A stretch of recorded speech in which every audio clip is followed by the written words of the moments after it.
सभी को नमस्कार है मेरा। और आज मैं आप लोगों के सामने दो कविता रखूंगी मैं, आप लोग चाहे जो भी बोले मुझे। एक में है पति पत्नी की नोक-झोंक है, मीठी सी। पतिदेव तुम चाहे काम करो या ना करो, आज खाना बनाने का मूड नहीं। पतिदेव तुम चाहे काम करो या नहीं, आज मेरा खाना बनाने का मूड नहीं। पत्नी कह रही है, अब पति कह रहे हैं तुम तो अच्छी भली दिख रही, प्रतिदिन बाहर का खाना ठीक नहीं। तुम तो अच्छी भली दिख रही, प्रतिदिन बाहर का खाना ठीक नहीं। ओहो 2 महीने से कहीं बाहर गए नहीं। पत्नी ने कहा 2 महीने से कहीं बाहर गए नहीं। वाह पतिदेव तुमने बात अच्छी कही। मैं भी कही कैसी भोली रही, मैं भी कैसी भोली रही, तुम्हारी बात को मैं समझी नहीं। नए नए पकवान बनाकर खिलाती रही, अपने मुंह से अपने गुण गाती रही। पतिदेव को क्या करना है तारीफ करके। पैसे खर्च करने में कंजूसी बरतते रहे, पैसे खर्च करने में कंजूसी बरतते रहे, मुझसे रोज रोज खाना बनवाते रहे। तारीफ करना कभी आया नहीं, तारीफ करना कभी आया नहीं, खाने की तारीफ में सिर्फ मुस्कुराते रहे। आने दो आज माँ को शिकायत करूंगी, आने दो माँ को आज शिकायत करूंगी, करूंगी बहुत, अपने दुखड़े रो रो कर सुनाऊंगी बहुत। अब पति ने कहा कुछ भी नहीं होगा तुम्हारे कहने से, कुछ भी नहीं होगा तुम्हारे कहने से। सासू माँ को जानता हूँ मैं 6 महीने से, वह तुम्हारी बात सुनेंगे ही नहीं, वह तुम्हारी बात नहीं ही सुनेंगी, तुम्हें ही डांटेंगी, तुम्हें ही समझाएंगी। देख लेना तुम्हें बहुत गलतफहमी हो रही है पतिदेव, तुम्हें बहुत गलतफहमी हो रही है। मेरे प्यारे सास ससुर की सवारी आ जा रही है, मेरे प्यारे सास ससुर की सवारी आज आ रही है, मेरी माँ नहीं। ओ हाँ, पति ने कहा ओ हाँ आज तो मम्मी पापा आ रहे हैं, लगता है वो मेरे मम्मी पापा हैं ये भूल गए, लगता है वो मेरे मम्मी पापा हैं ये भूल गए। करती हो शिकायत जब तुम, वो मुझे ही डांटते हैं, करती हो शिकायत जब तुम, वो मुझे ही डांटते हैं।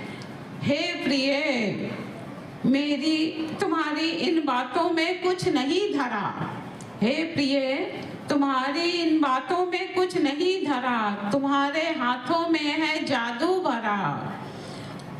पत्नी ने कहा तुम कितनी भी कर लो मेरी चापलूसी, तुम कितनी भी कर लो मेरी चापलूसी, तबीयत मेरी ठीक नहीं, मैं रसोई बनाऊं नहीं, मैं रसोई बनाऊं नहीं।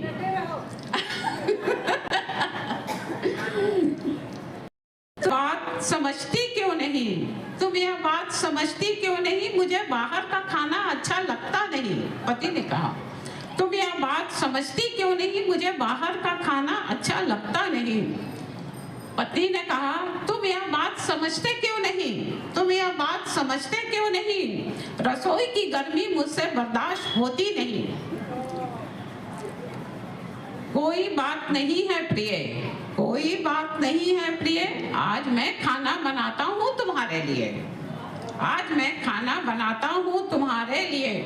रसोई में गर्मी थी बहुत, रसोई में गर्मी थी बहुत, पति परेशान हो रहा था बहुत, लेकिन फिर भी पति खुश होकर खाना बना रहा था, लेकिन उसे पसीना बहुत आ रहा था। पत्नी ने खाना तो नहीं बनाया, लेकिन पत्नी पसीना पोंछती रही, पति को ठंडा पानी पिलाती रही, खाना नहीं बनाया भाई। दोनों एक दूसरे को अपने हाथों से खाना खिलाते रहे, इसी तरह वो अपना प्रेम बढ़ाते रहे, इसी तरह वो अपना प्रेम बढ़ाते रहे। वाह वाह, बहुत अच्छा, बहुत अच्छा। अब ये एक और कविता खत्म नहीं हुई। सुनाइए सुनाइए। पुष्पा प्रसाद जी नेक्स्ट, तैयार रहिएगा प्लीज। मेरी एक और कविता है, मेरे मन तू बता, मेरे मन तू बता। ऐ मेरे मन मैं बहुत विचलित हूँ, ऐ मेरे मन मैं बहुत विचलित हूँ, आज मैं बहुत दुखी हूँ, आज मैं बहुत दुखी हूँ। आज मैंने भूख से बिलखता एक बच्चा देखा, आज मैंने भूख से बिलखता एक बच्चा देखा। ऐ मेरे मन तू बता, क्या ये रोता बच्चा ईश्वर को नहीं दिखा, क्या ये रोता बच्चा ईश्वर को नहीं दिखा। ये कौन से कर्मों का है लेखा जोखा, ये कौन से कर्मों का है लेखा जोखा। एक बच्चा कारों में घूमता है, एक बच्चा कारों में घूमता है, सिग्नल पर उन्हीं कारों से दूसरा बच्चा धूल पोंछता है, सिग्नल पर उन्हीं कारों से दूसरा बच्चा धूल पोंछता है।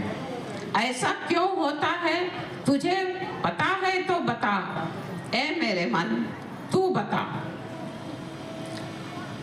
कभी कभी ये समय उल्टी चाल क्यों चलता है, मेरे मन तू ये बता। कभी कभी ये समय उल्टी चाल क्यों चलता है, बाप के कांधों पे बेटे का शव क्यों होता है, बाप के कांधों पे बेटे का शव क्यों होता है।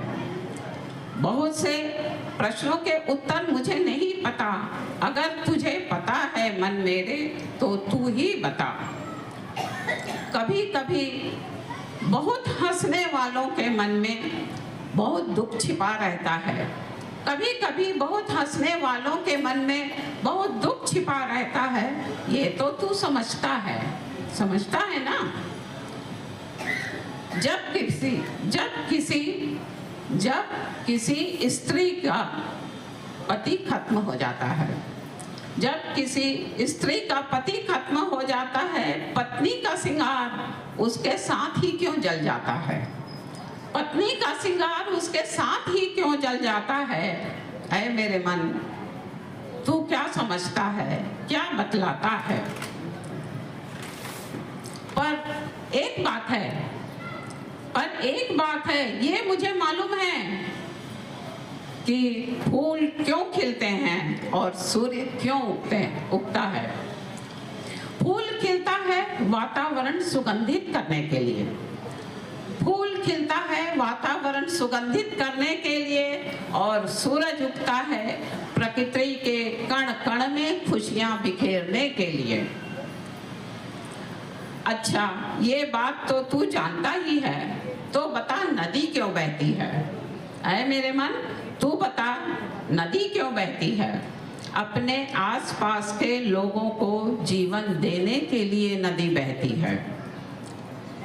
तू समझा, ऐ मेरे मन तू समझा, वृक्ष अपना फल दूसरों को दे देता है, वृक्ष अपना फल दूसरों को दे देता है, और यह हमें शिक्षा देता है कि देना ही जीवन है, लेना नहीं, देना ही जीवन है, देना ही जीवन है, बांटना ही जीवन है।